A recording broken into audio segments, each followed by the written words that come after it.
advertise with us. Everyone's not only listening, everyone is watching.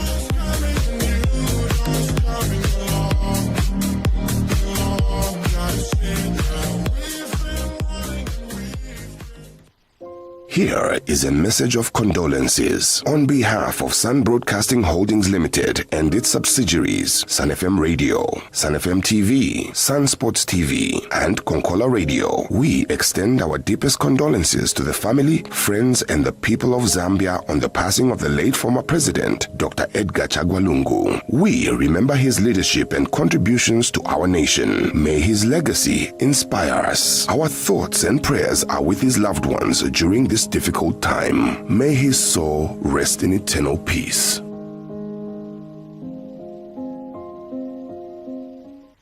Imagine having the financial freedom to live life on your terms. With the ABSA Ultimate Plus account, you can manage your finances, save for the future, and access personal loans. Plus, enjoy travel insurance, a credit card, and retrenchment cover when the unexpected happens. If that's not value, I don't know what is. Let's help you write the next chapter of your ultimate story. Call 5950 to open an Ultimate Plus account today. Your story matters. ABSA. For in-depth news coverage from across Zambia, local and national news, business, politics, and sports, this is the Sun FM News, brought to you by ABSA. Your story matters.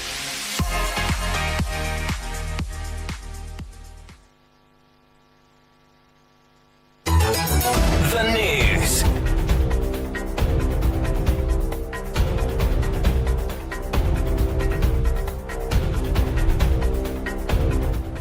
With the news, my name is Alan Mwale. The headlines. The repatriation and burial of late former President Edgar Lungu remains uncertain after his family cancelled the planned program, citing alleged inconsistencies and a breach of agreement by the government. The Ministry of Mines and Mineral Development's 2024 annual report has revealed a notable 12% increase in copper production, signaling growth in the sector despite challenges in other areas. Southern Province Minister Credo Nanjua has highlighted the urgent need for enhanced healthcare services to address the region's long-standing health challenges. Private Nene Mahonga of the Army has secured a place in the final of the 46 kg category at the ongoing African Military Boxing Championship in Morocco. The news in detail shortly.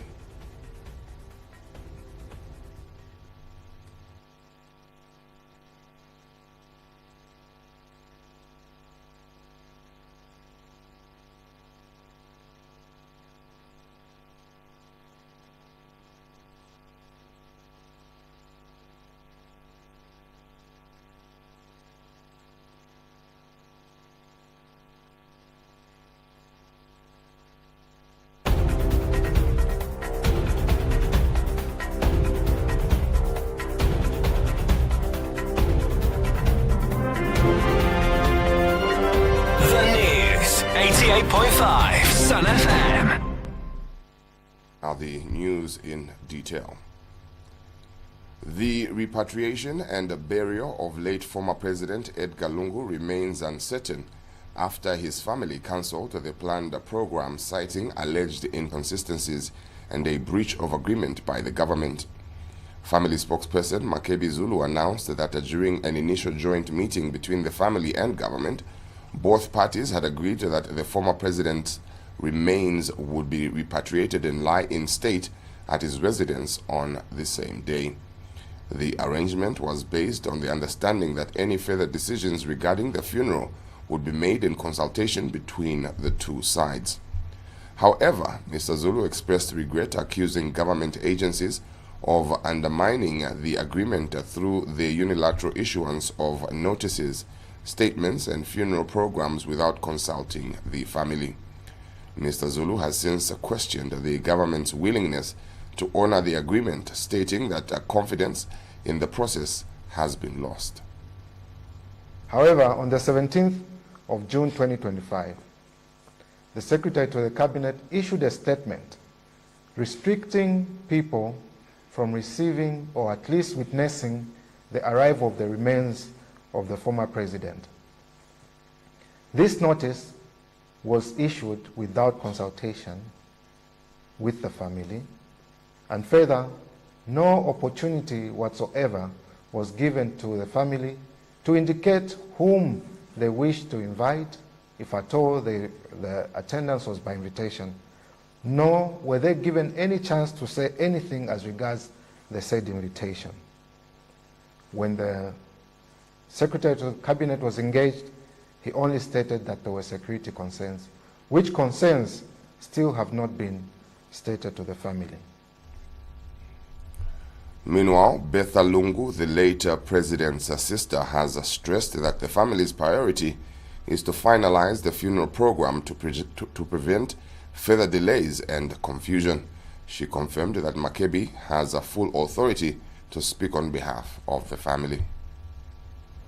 Pali zinuntawi tifuna tinkale pasi tikambilane munga banja tizive viti kuti tichite osatisewo te banja tiwodoserana na boma tifuna kuti tinkale pamozi tike maganizo pamozi lomba tikunga kuva kuti mailo statement yachinja lomba sewo te banja titolepo chinji so pora vila vonse hivyo. That's why Makebi Zulu nievunu pasa mpamvu neo ne sister wao kuti atilavirire ku ziko la Zambia viti kuti vikonkepo vitufuna kuti tichite.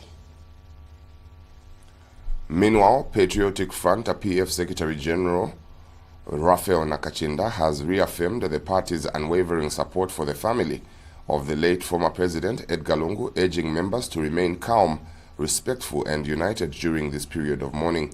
Speaking during a media briefing, Mr. Nakachinda emphasized that the PF fully respects and stands by the decisions of the Lungu family, just as they did during the former president's lifetime.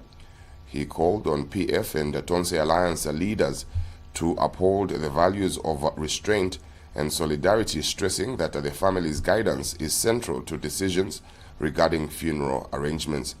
Mr. Nakachinda also reminded party members to remain aligned with PF Tonse Alliance rules and regulations, underscoring the importance of discipline as they await further direction from the Lungu family regarding burial plans.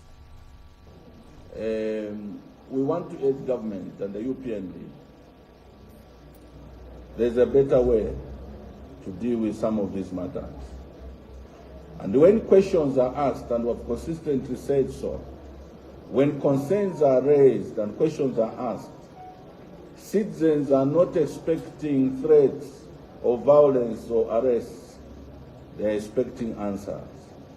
So even at this juncture, those of Azira's UPND propagandists, please refrain from being used to peddle lines.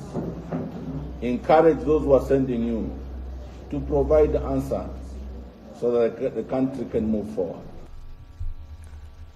The Ministry of Mines and Mineral Development's 2024 annual report has revealed a notable 12% increase in copper production, signaling growth in the sector despite challenges in other areas.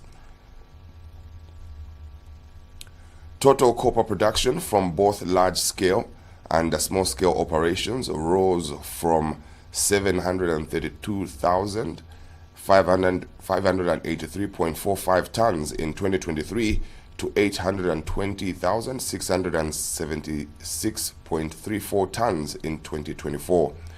The increase was accompanied by a relatively higher average international copper price, which stood at $9,143.49 per ton, compared to $8,482 per ton in 2023. However, manganese production declined by 21.1%, dropping from 171,066 tons in 2023 to 134,932.48 tons in 2024.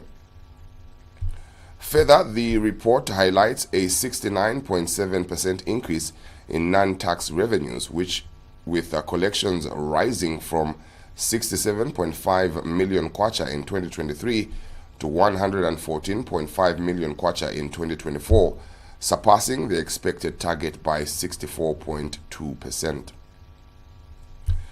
This surge was attributed to payments from clients resolving non-compliance issues related to defaulted mining and non-mining rights.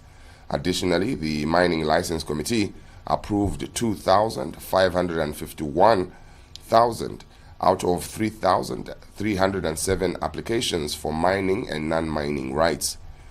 The number of licenses issued grew significantly from 1,218 in 2023 to 2,178 in 2024, marking a 78.6% increase across artisanal mining rights, small-scale and large-scale exploration licenses, mining licenses, and mineral processing permits. Meanwhile, revenue from non-mining rights issuance also rose at 31.6%, increasing from 2.8 million kwacha in 2023 to 3.7 million kwacha in 2024. This was attributed to both a higher number of permits issued and upward adjustments in penalty fees. Despite a decrease in the total number of accidents from 62 in 2023 to 57 in 2024, the number of victims rose from 72 to 98, with fatal accident victims increasing. The report attributes this to illegal mining activities, especially in the artisanal and small-scale mining subsector.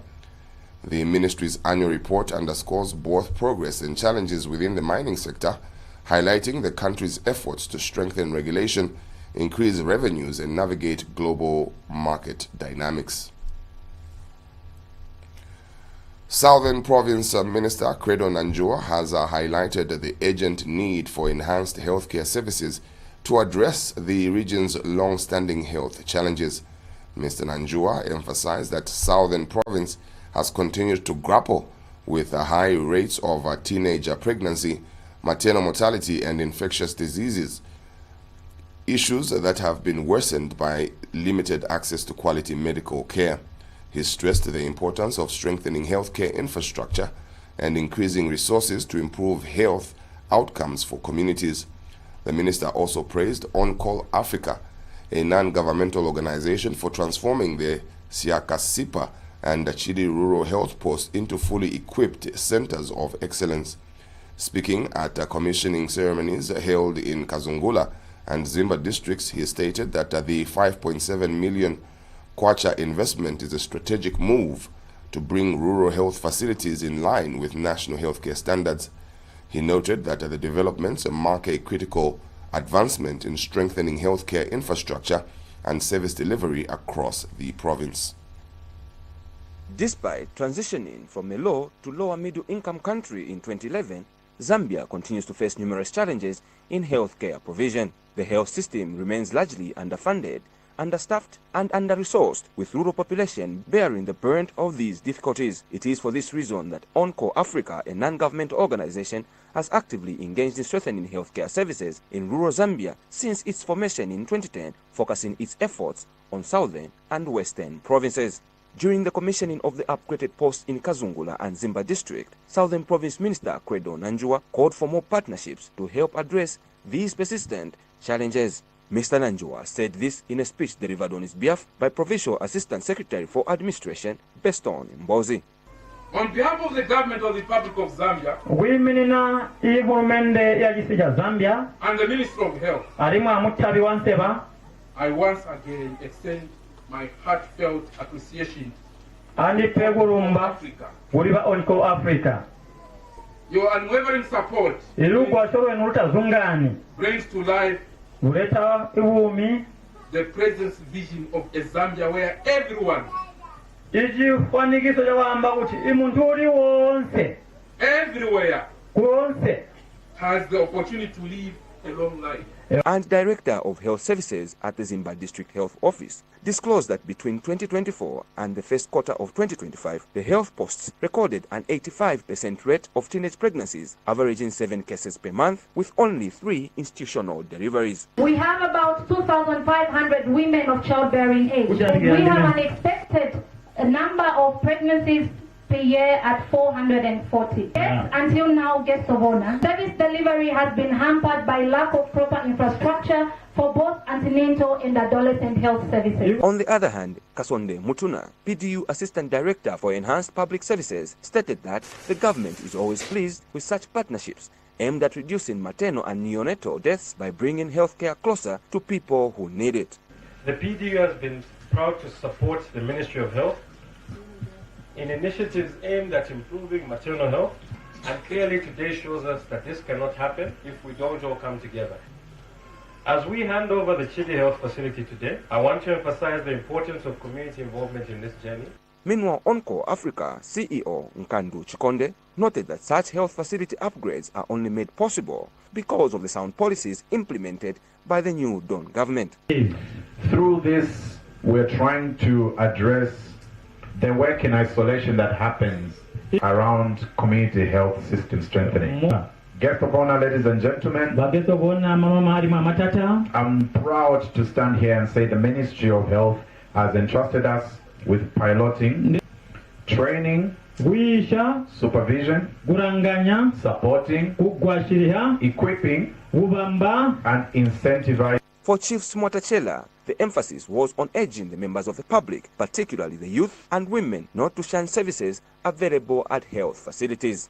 For coming to the aid of our mothers, especially around this place, who are meant to travel long distances from here to access a maternity facility somewhere in Kabanga. I'm aware Onco Africa is not just here in Chidi, dotted around the Chiefdom, and will forever remain indebted to your services that you are offering to the Chiefdom. Improving healthcare provisions in rural areas remain essential for building healthier communities, reducing preventable deaths, and ensuring that all citizens, regardless of location, have access to quality medical services.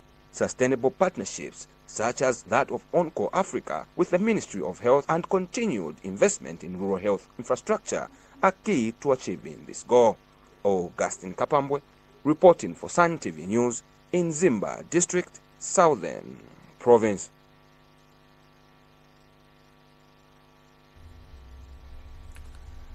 The Zambia Data Protection Commission is actively reviewing the Data Protection Act to ensure it is more comprehensive and effective in addressing modern data governance challenges.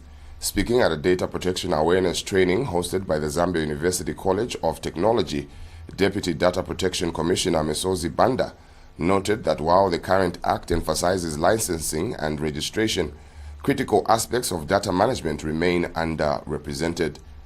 Mrs. Banda added that the Commission is keen on strengthening the legal and operational frameworks necessary for upholding digital privacy and ensuring that stakeholders are well equipped to comply with the law.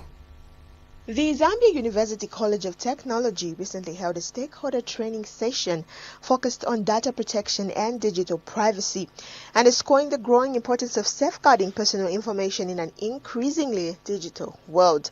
The workshop brought together key stakeholders from the public and private sectors to discuss regulatory frameworks, best practices, and institutional responsibilities in implementing data protection protocols. Participants explored topics including compliance with Zambia's data protection legislation, key data protection players, and the role of institutions in promoting privacy rights.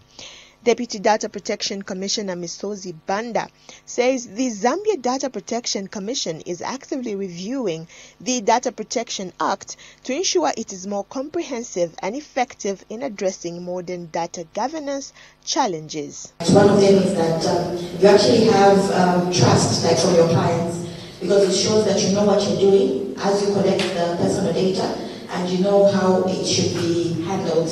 So if data is not known of how it should be handled, you're going to have data breaches, and the penalties in the Act are quite stringent. So we'd encourage our stakeholders to actually just comply with the Data Protection Act. Zambia University College of Technology Acting Executive Director Gabriel Musonda has emphasized that the institution's data protection training was designed to equip stakeholders with the necessary skills to responsibly manage and utilize data. Marital status and so on. But when they get that information, we are not even sure how they're using it and for what purpose they're using it. So this particular act ensures that any organization that collects personal data use it for the intended purpose. Participants commended the institution for its proactive approach in equipping stakeholders with essential skills in data handling, privacy protection, and legal compliance. They echoed the need for continued collaboration between academic institutions, regulators, and the private sector to strengthen Zambia's digital resilience. That the information that you give us will be processed in a transparent manner. A welcome move, and my advice to the university that has actually organized this is to extend to other institutions that have not attended. The Data Protection Awareness Training hosted by Zambia University College of Technology expressed strong support for stakeholder collaboration, anchoring a timely and necessary step towards promoting responsible data governance. Reporting for Sun FM TV News, I'm Mama Shanshima in Ndola. Former Nkana Member of Parliament Lakson Kazabu has voiced his support for self-regulation in Zambia's media sector, warning that statutory regulation could threaten the country's young and growing democracy. Speaking at a BBC Media Action meeting in Livingston, Mr. Kazabu cautioned that if the media fails to regulate itself responsibly, it risks inviting government interference, potentially undermining press freedom and democratic values. He urged the journalists to distinguish between the public interest, reporting, and content that, if mishandled, could jeopardize national unity. The former lawmaker reminded media professionals of their critical role in fostering cohesion, warning against reporting that could inflame ethnic or political divisions. He reaffirmed that while media freedom is protected by the Constitution, it must be exercised with truthfulness, fairness, and diligence, as these principles remain the most effective safeguards for both the profession and Zambia's democratic progress. Regulation as opposed to state regulation.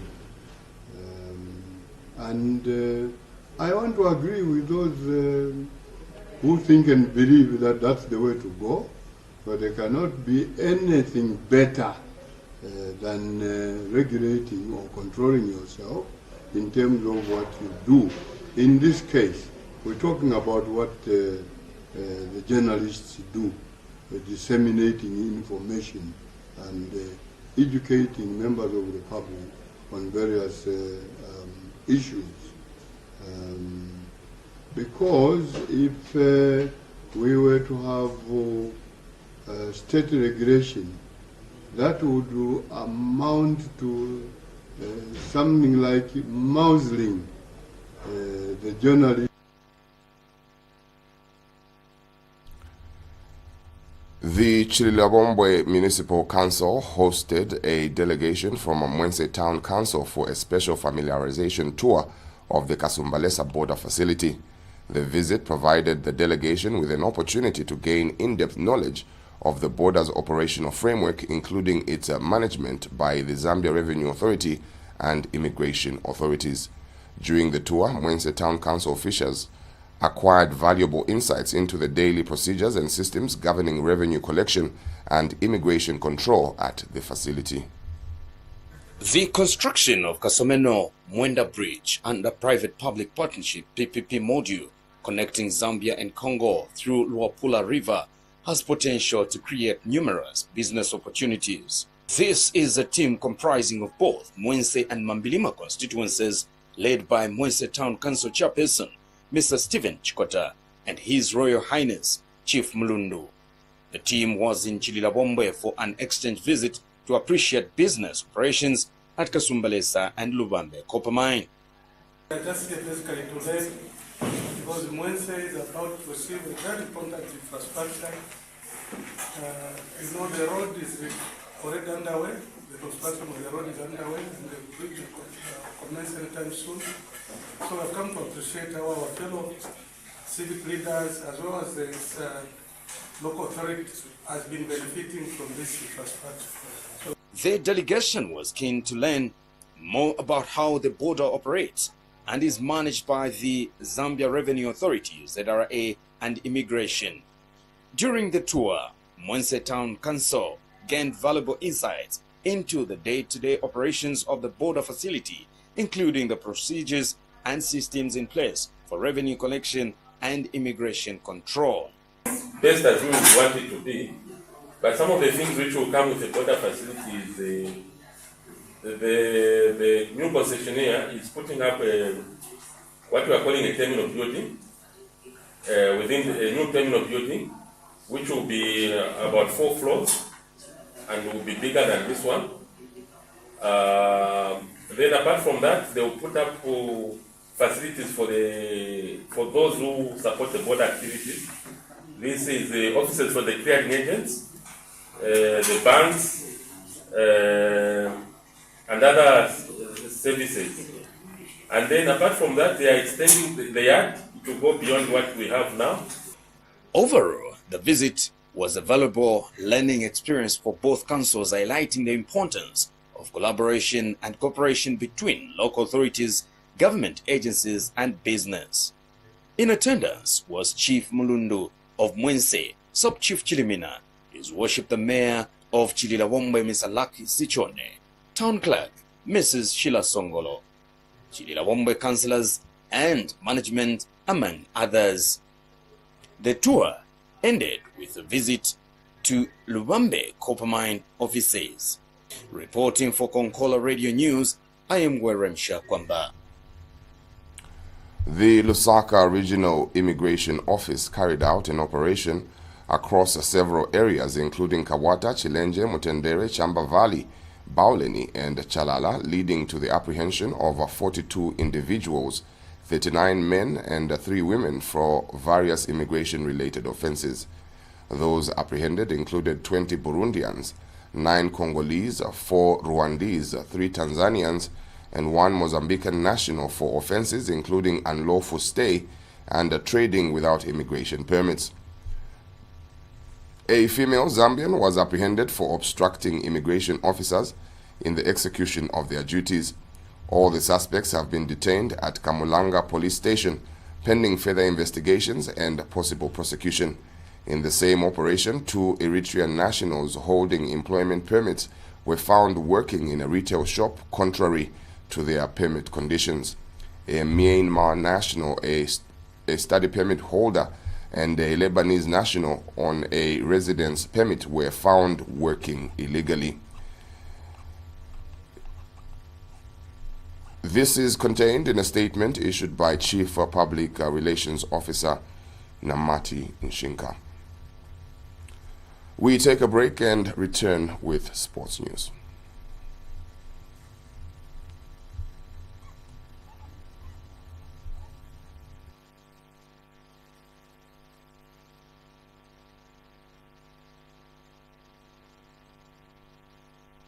Imagine having the financial freedom to live life on your terms. With the Absa Ultimate Plus account, you can manage your finances, save for the future, and access personal loans. Plus, enjoy travel insurance, a credit card, and retrenchment cover when the unexpected happens. If that's not value, I don't know what is.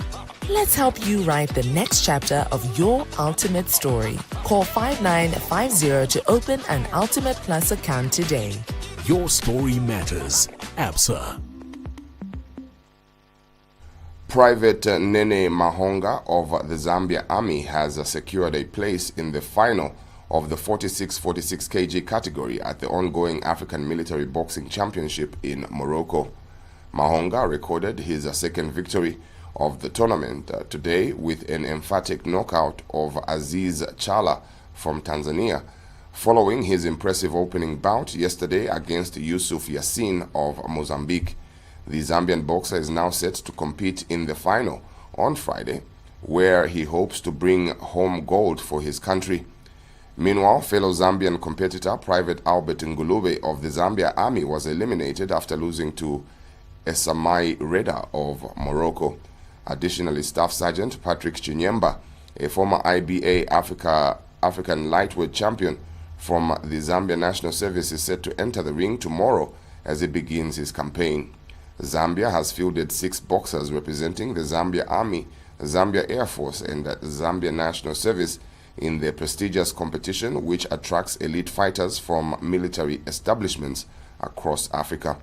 Among the coaching staff is Lieutenant Catherine Piri, a former WBC female bantamweight champion who now serves as an officer in the Zambia Air Force. This is according to a statement unveiled to the media by Ministry of Defense Principal Public Relations Officer Paul Shalala. In more sports news, the 2012 Africa Cup of Nations AFCON winning goalkeeper Kennedy Mwene has expressed confidence in Africa's potential to secure victory at the FIFA Club World Cup, urging tournament organizers to increase the number of African representatives. Speaking in an interview with the South African Broadcasting Corporation SABC, Mwene highlighted the growth of African football, noting that when Mamelodi Sundowns made their debut in the global tournament 9 years ago, only 2 African teams participated. He acknowledged the progress since then, but reiterated that more representation is essential for African clubs to compete at the highest level. I think it's good for Africa because last time it was only maybe 2 teams or 1, but this time around it's about 4, which gives us a chance as Africa as well. Even though the number we're still crying about the number. But nevertheless, I think it's a high-profile tournament. And look, everyone knows it won't be easy, but we have to showcase our talent we've got in South Africa and in Africa at large. Yeah. At the ongoing 32-team tournament, Africa has 4 representatives: Mamelodi Sundowns, South Africa; Al Ahly, Egypt; Wydad Casablanca, Morocco; and Esperance from Tunisia. Sundowns are currently in Group F alongside Korea Republic's Hussein HD, Germany's Borussia Dortmund, and Brazil's Fluminense FC. From the African quartet, Sundowns is the only team to have secured maximum points so far, following a 1-0 victory over Hussein HD on match day 1. The former CAF Champions League champions will play their second match on Saturday, June 21st, 2025 against Borussia Dortmund of Germany. And that brings us to the end of this edition of the news. To end, we recap on the headlines. The repatriation and burial of late former President Edgar Lungu remains uncertain after his family cancelled the planned program, citing alleged inconsistencies and a breach of agreement by the government. The Ministry of Mines and Mineral Development's 2024 annual report has revealed a notable 12% increase in copper production, signaling growth in the sector despite challenges in other areas. Southern Province Minister Credo Nanjua has highlighted the urgent need for enhanced healthcare services to address the region's long-standing health challenges. And in sports, Private Nene Mahonga of the Zambia Army has secured a place in the final of the 46 kg category at the ongoing African Military Boxing Championship in Morocco. And that's where we end. Do have a great one and stay tuned. My name is Alan Wale.